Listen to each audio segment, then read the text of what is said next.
Hello শিক্ষার্থী বন্ধুরা, আশা করি তোমরা সবাই অনেক অনেক ভালো আছো। জাতীয় বিশ্ববিদ্যালয়ের অধীনে সাধারণ অনার্সের দ্বিতীয় মেধা তালিকার রেজাল্ট প্রকাশিত হয়েছে। দ্বিতীয় মেধা তালিকায় অনেক শিক্ষার্থী হয়তো চান্স পেয়েছো, আবার অনেকেই চান্স পাওনি। প্রথমে আমরা যারা দ্বিতীয় মেধা তালিকায় চান্স পাওনি তাদের বিষয়টি নিয়ে কথা বলবো। শিক্ষার্থী বন্ধুরা, দ্বিতীয় মেধা তালিকায় যারা চান্স পাওনি, তোমাদের সামনের দিনে আরো সুযোগ রয়েছে।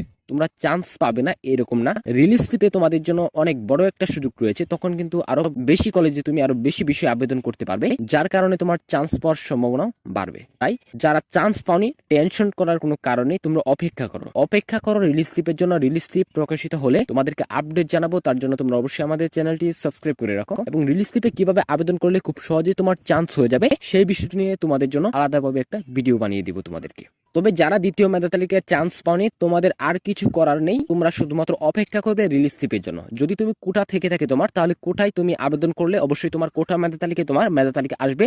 না হয় তুমি অপেক্ষা করো। প্রথমে দেখে নিব তোমরা যে সকল শিক্ষার্থী দ্বিতীয় মেধা তালিকায় চান্স পেয়েছো, তোমরা সরাসরিভাবে ভর্তি হয়ে যাবে। যদি তোমার বিষয় পছন্দ হয় তাহলে ভর্তি কার্যক্রম সম্পূর্ণ করে নাও। না হলে তোমরা যদি তোমাদের রিলিজ স্লিপের জন্য অপেক্ষা করার প্রয়োজন মনে করো, তুমি যে তোমার অন্য সাবজেক্ট তোমার প্রয়োজন, তাহলে তুমি রিলিজ স্লিপের জন্য অপেক্ষা করতে পারো। রিলিজ স্লিপে তুমি আবেদন করতে পারবে, কোনো সমস্যা হবে না। এখন তোমরা প্রশ্ন করতে পারো যে রিলিজ স্লিপ কবে নাগাদ প্রকাশিত হবে সেই বিষয়টি। প্রথম মেধা তালিকা এবং দ্বিতীয় মেধা তালিকার কার্যক্রম ইতিমধ্যে সমাপ্ত হয়েছে, তবে দ্বিতীয় মেধা তালিকার ভর্তি কার্যক্রম কিন্তু এখনো সমাপ্ত হয়নি। দ্বিতীয় মেধা তালিকার পরে তোমার প্রকাশ করবে কোটা মেধা তালিকা। কোটা মেধা তালিকায় তোমার যে সকল শিক্ষার্থী আবেদন করেছিল তাদের জন্য আলাদাভাবে একটা মেধা তালিকা প্রকাশ করা হবে। ওইখানে কোনো সাধারণ শিক্ষার্থীর তালিকা আসবে না। এবং কোটা মেধা তালিকার পরে তোমার কার্যক্রম শুরু হবে রিলিজ স্লিপের।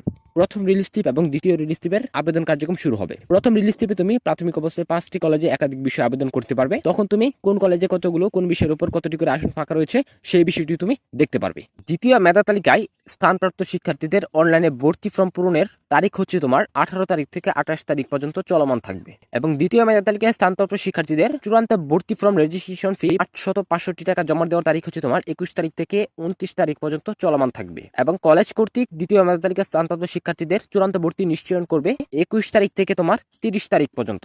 এবং সংশ্লিষ্ট কলেজকে দ্বিতীয় মেধা তালিকায় ভর্তিকৃত শিক্ষার্থী জাতীয় বিশ্ববিদ্যালয় কর্তৃক নির্ধারিত রেজিস্ট্রেশন ফি প্রদানের তারিখ হচ্ছে তোমার 2 তারিখ থেকে 7 তারিখ পর্যন্ত। অর্থাৎ তোমার মে মাসের প্রথম সপ্তাহে অথবা দ্বিতীয় সপ্তাহের শুরুর দিকে তোমাদের কোটা মেধা তালিকা প্রকাশ করা হবে। এবং কোটা মেধা তালিকার ভর্তি কার্যক্রম শেষ হলে পরবর্তীতে প্রকাশ করা হবে রিলিজ স্লিপ। এবং রিলিজ স্লিপ প্রকাশিত হতে পারে তোমার মে মাসের শেষ সপ্তাহে অথবা জুন মাসের প্রথম সপ্তাহে। এবং তোমরা যারা রিলিজ স্লিপে আবেদন করবে অবশ্যই একটু সতর্ক হয়ে আবেদন করো, যেন তোমার প্রথম রিলিজ স্লিপে কোনো একটা কলেজকে তুমি চয়েস করে ফেলতে পারো। তাই যারা দ্বিতীয় মেধা তালিকায় চান্স পাওনি তারা জুন মাস পর্যন্ত অপেক্ষা করো, জুন মাসের প্রথম সপ্তাহ পর্যন্ত অপেক্ষা করো। প্রথম সপ্তাহে তোমাদের রিলিজ স্লিপ প্রকাশিত হতে পারে। সো শিক্ষার্থীরা, এই ছিল তোমার জাতীয় বিশ্ববিদ্যালয়ের অধীনে সাধারণ অনার্স নিয়ে এখনকার মতো আপডেট। পরবর্তীতে যদি কোনো তথ্য আসে অবশ্যই তোমাদেরকে সাথে সাথে জানাবো, তার জন্য তোমরা অবশ্যই আমাদের এই চ্যানেলটি সাবস্ক্রাইব করে রাখো। সো শিক্ষার্থীরা, আজকের মতো এ পর্যন্তই। দেখা হচ্ছে আগামী ভিডিওতে।